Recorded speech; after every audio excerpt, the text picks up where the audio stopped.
I'm your host, the Glassman Director and head voice coach at Sing Out Loud Studios in Orlando, and welcome to Undercover Vocalist, the interviews.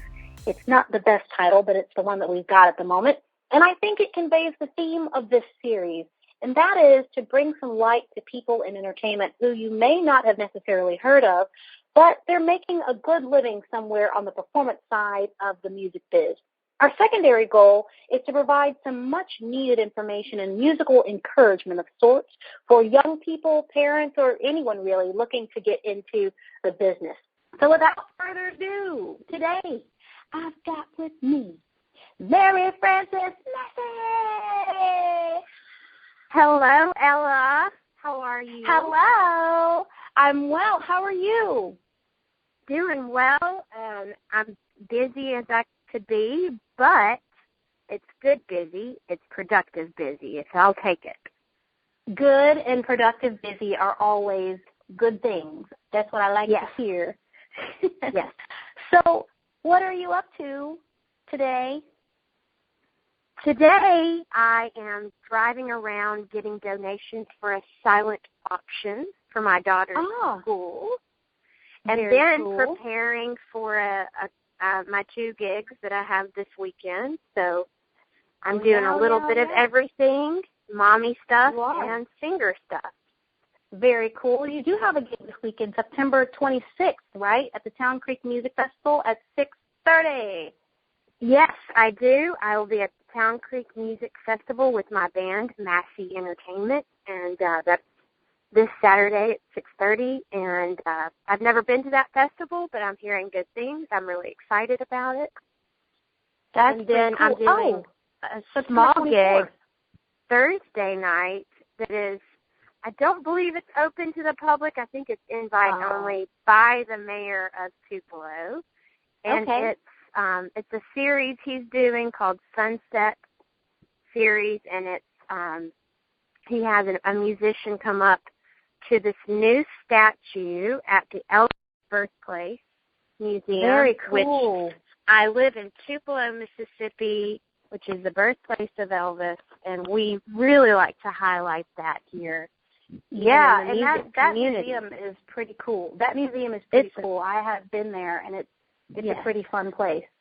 Well, they have updated and added some really cool new stuff to it, along with the which is on a lookout point. You can see the sunset at Tupelo over the sweet little town that I live in, and we get to do a little concert series up there while the sun is setting, and it's really neat. That's pretty cool. I hope that you get some video of that so that if it is not a public event, at least maybe we can see some video of it later. That'd be pretty cool. Yeah, I'd love to. I'd love to get a clip of that, and I think the mayor would be more than happy to share that with you. Yeah. Well, hey, you've already made mention, but you are a mommy and a musician. Yes, I am. That is pretty cool. I'm sure that there would be more than one person that would like to know how you make that happen. Well, first of all, I make that happen with a really wonderful support system. So if you're going to dive into the music industry, make sure that you have friends and family that would support you with that and that can help you get on your feet. But having really great parents and in-laws that help out with my daughter, plus a husband that completely supports my career, it's really great. That's how I make that happen. But also, I put myself out there a lot. I never give up. I try to continue to audition regularly, and just try to, keep myself in the loop and keep myself active and productive. I never give up. That's amazing. I think that is probably the key to really making it in this business. One of the keys. There are a lot of keys, but that's one of the keys to really making it is to really never give up. Just because the first door closes doesn't mean that there's not another door somewhere. Right. I agree with that. You got to have thick skin in the music industry. I completely Yeah, you do, because you're going to hear no. If you're not prepared for that, then you might want to rethink some things. But you're going to hear no every once in a while. And I always like to take any time I hear no, which has been, more times than I'd like. Anytime I hear no, I want to turn that around and make that into a learning experience. What could I have done to make that better? What can I learn from, and how can I grow in this? It's what you do with it that makes all the difference in the world, because just because you have fallen down, in a sense, or gotten that no, doesn't mean that it's the end of the road, because there are so many people in the industry that have heard no so many times, and if they had given up at the sign of the first no or the 100th no, they may not have gotten the prize that they were looking for. But you're not giving up, and you've gotten that prize now. So how did you actually get started in music? Well, I grew up in a really loving household that was musically inclined. My mother had went to school for piano. She ended up doing elementary ed at the end of that, early childhood education, and she was a professional dancer. So she really tried to help make my life enriched in the arts, and my dad would always make sure that I was listening to good music. He would always, if we were in the car, he would play a certain band, and it was always something from the 60s, 70s, sometimes 80s. And that's asked me to name the artist performing, the guitar player, the drummer. He made sure I knew these things. Yeah, he got you deep in it. He would test me. Yeah, so he always made sure I was up to date on certain musicians, and I really appreciate that out of him, because I have a big love for oldies. Is your dad a musician as well? He is. He plays the guitar. Now he's so sweet. He's a great man, but he will not play in public. But he will teach. He'll teach guitar lessons, and he'll noodle around with friends. But he does not like getting in front of a crowd. Well, music for him is something that he does in the shadows. That's his relaxation. That's what he likes to do for fun. So I have a musical family. I grew up going to church choir, and went to Mississippi State University on a vocal scholarship. Was there for 2 years. Cool. That's cool. I was there for 2 years, and they did not have what I was more passionate in, which was musical theater. They didn't have a program in that, and I chose to switch to a school in Franklin, Tennessee, right outside of Nashville, and it's a commercial entertainment program under Kathy Hegnall and Laura Carroll, and it's a smaller commercial entertainment program, kind of based off of OCU in Oklahoma. So, which people like Kristen Chenoweth and so many big artists have graduated out of that program. So we kind of have a teeny tiny version of it. Hey, so tell me something about that program. When you say commercial music, what are they referring to? Are they referring to musical theater, or are they referring to pop music? Everything. You can go there and study everything. You can do country, you can do commercial pop, and you can do musical theater. They ask you to, they get you going in every direction until you figure out, it's really for you to figure out what kind of performer you want to be. So cool. It's a great program. It helps you. It's really for the people that have decided, you know what, I want to get a fast track into the industry. What can I do to do that? These people will make sure that you are well-versed in all forms of music. You get your dance lessons, too, and you get songwriting, you get music industry classes. Wow. And my favorite you did all class that in a was year? All that in a year, and my favorite class was audition technique. That was the best for me because it taught me how to audition. What's the one thing that you learned from the audition technique class that you could give away to people right now that you feel was like the most beneficial? One thing. Be confident. Be confident. Yeah. Don't second guess yourself when you're, go in there and know what you're singing. Know that you chose that song for a purpose, and be confident in that. Know it backwards and forwards in case they tell you to start from a different bar. They might tell you to prepare. Here's another thing. They might say prepare 16 bars. Why don't you go ahead and learn the whole song just in case they want you to go on? Because a lot of times, really, really good. Yes, that's good information really for you to know. And that's because you can go into an audition, have only learned 16 bars of a song, and they'll, sometimes they ask you to sing the whole thing. And what if you don't know it? It happens. It does happen. It can happen. It does happen before. Oh, so wow. I think that's really good advice to give to some young people, right especially. There. Yeah. Being confident. And that's behind-the-scenes information. That's behind-the-scenes information, everybody. And let me tell you, be nice, too. Be nice, be personable and nice, because you might slap that music down in front of the accompanist, tell them where you want to start. You might be sharp and edgy with them.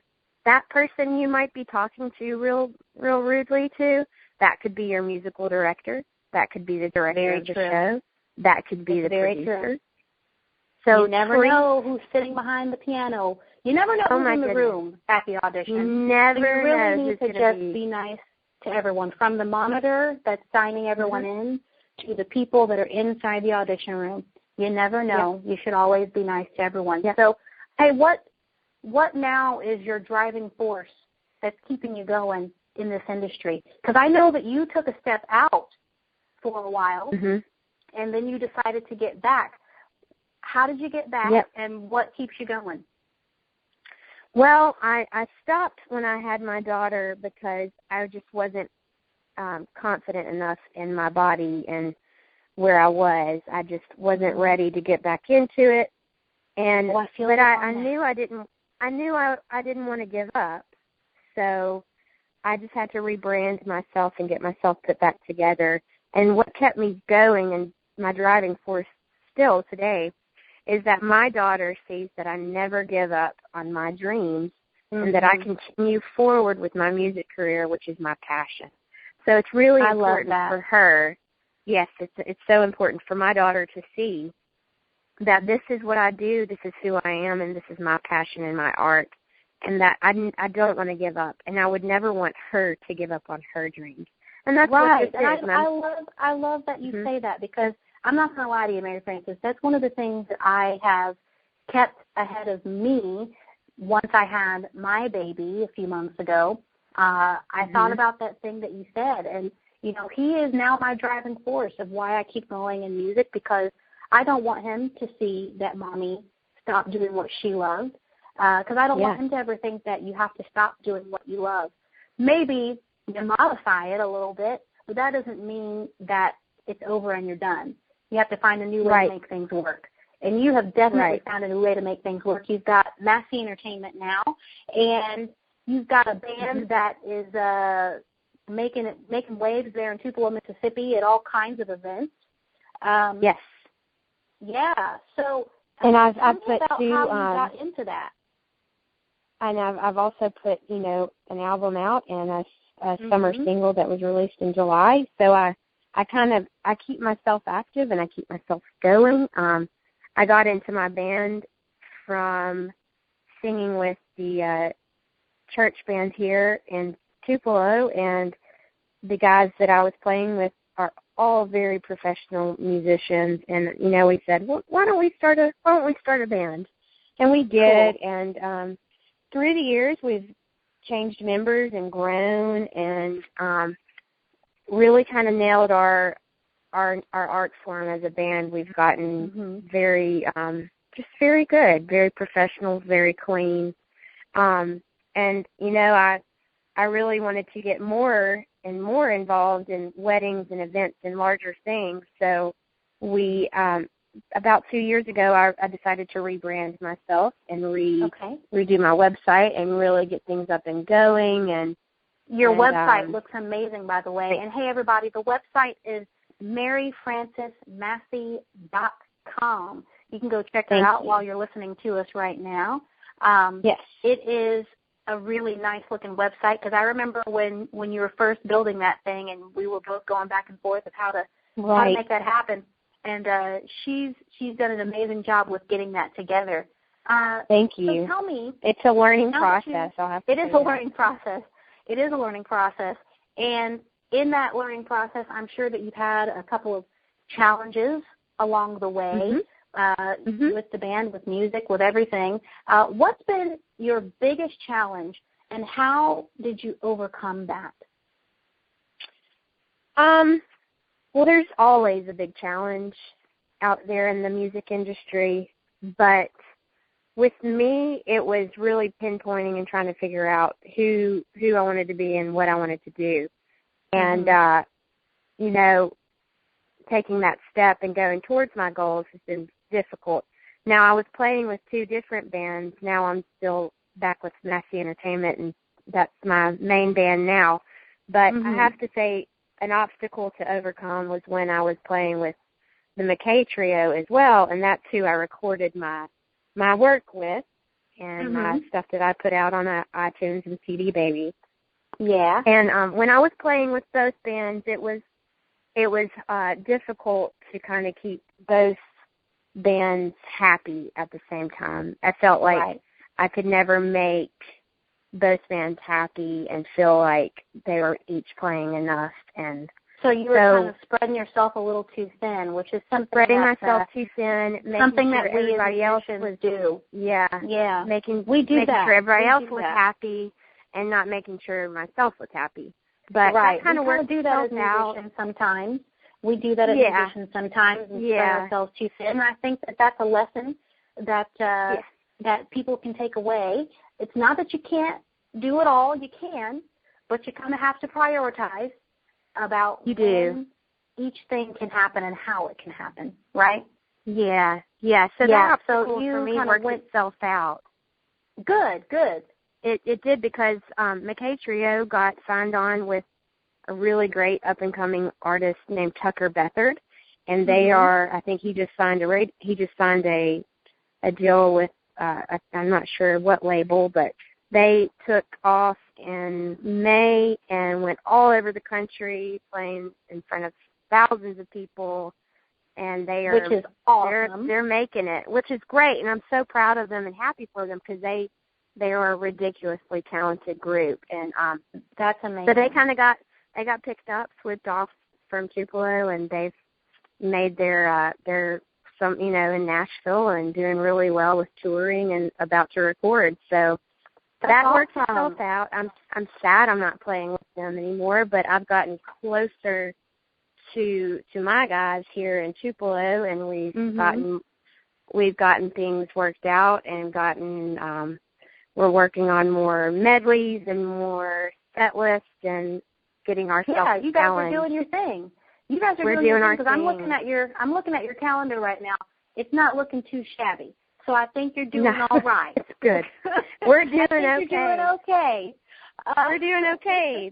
Now there's been the months where there's only been one gig and sometimes no gigs, but and that happens. I try to. That's not this year. That's not happening right now. We are. That's not happening extremely right now. busy. We're so busy this year, so that's great, that's good. That's good. Tell me something. If you had a time machine, and you could go way back to the beginning of, not when you were born, but way back to the beginning of when you first started your career, what would you tell your younger self to make the road just a little bit smoother? Focus. Oh my goodness. Focus. Okay, everybody, I need everyone to see on the big whiteboard now the word focus, underlined, bolded, with like the POW sign around it. POW. Focus. Yeah. Focus. Oh my gosh. If we could only listen to our parents when they told us to focus, right? Right. And I wish I'd focused a little more and not been too obsessed with what we were going to do that night and what we were going to do that weekend. No, I wish I had really focused more in on the moment of when my teachers were teaching and when I was out on my first paid gig on the stage there. You know, I think I did an okay job. I think I could have done definitely better. But what do you think that if you had focused more, what do you think that focus would have done for you? You know, I think it probably would have taken me up a notch and made me a little bit better as a performer. And but today I have no complaints about my journey. I have no regrets, and I've always learned from every lesson, even a no from an audition. You just got to learn from every walk of life, everywhere you go. You got to take a lesson out of that. Exactly. And that's the best thing about it. I've learned from everywhere I've been. I think that's amazing. And what you have to tell yourself, and I don't know, you know, all the ages that you teach or all the people that are getting this advice right now, but I have to tell you that you're going to get better with age. You're going to get wiser, smarter, stronger, but you're going to get better with age, especially as a vocalist. My voice today is a 30-year-old. Yeah, my voice as a 30-year-old is just nowhere. It's so much better than it was as a 21-year-old. So isn't it interesting to go back and listen to when you were younger and you thought you were big and bad, and you probably were big and bad. In fact, I know you were big and bad because I got to work with you when you were younger. And, I was thought pretty you were big good and bad then. then. I think you're big and bad now. Thank you. I was pretty good then, but there's some notes now that I can hit that I couldn't hit as a 21-year-old, and some risks I couldn't do. That's awesome. So getting older is not something to be afraid of, right? Getting older in the industry is not something that we should be afraid of. It makes us better. It makes us wiser. It makes us stronger.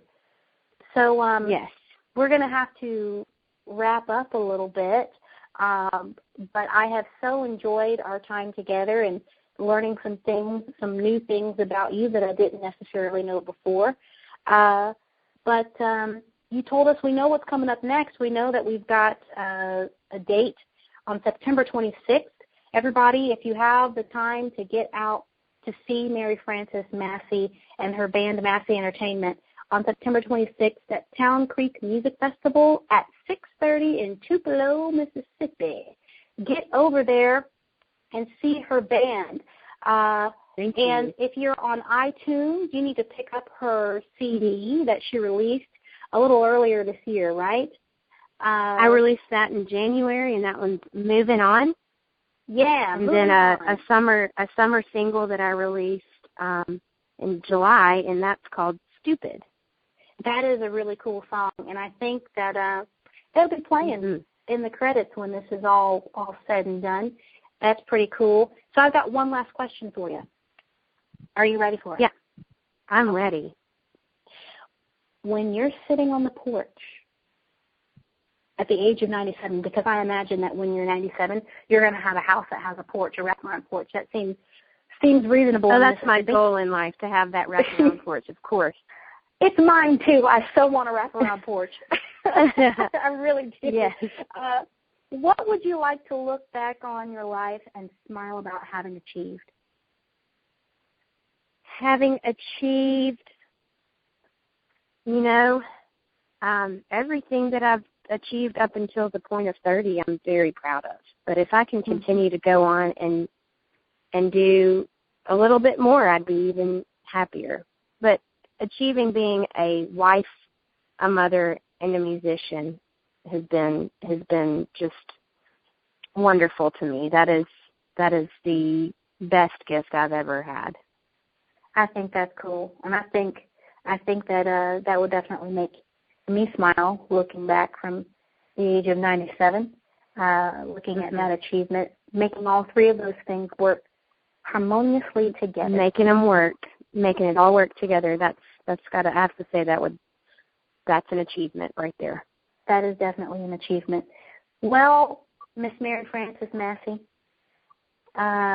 we're at the end. Do you have any last words for those who are listening, our young people or our parents that may be listening? Any last advice? Never give up. Never stop singing. Never stop growing. I know I quoted this to you recently about Luigi, the dance teacher I took from a dance teacher in New York. Yeah, he's the best. Story. Luigi, and I don't have his last name in front of me, but I think you had looked it up. Luigi danced out of New York City. I took classes from him, and he told us, and this you can read his story online, but he was in a debilitating car wreck in Los Angeles. I think it was in the 40s, maybe in the 30s. Okay. I'm not sure the time span, but they told him he'd never walk again, much less dance, and he refused to believe that. And his mantra that he told himself every day was never stop moving, never stop moving. So he continued to teach himself, and not only did he walk again, he danced again, and he was in several dance productions. You can see him in White Christmas, the movie. He is one of the favorite male dancers. Yes, one of the best Christmas movies production-wise with dancing, singing, everything. You can see him in that. He's one of the dancers in that. And that was after having a paralyzing car wreck. So that teaches me that if he can get up out of that and live his life when somebody told him no, then you need to get up in life. And you need to overcome these obstacles. And you need to never stop. Never stop moving, never stop dreaming. Never stop. Yeah. Don't give up. Never give up. Never give up. That was Luigi Facciuito. He died on April 8th this year at 90 years old. He passed away. But he didn't stop.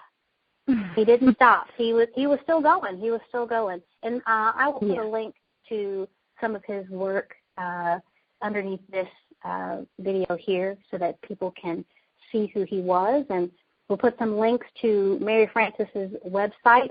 If you'd like to go and look it up now, again, it's maryfrancesmassey.com, and I'll spell it out for you so that you know what you're looking for.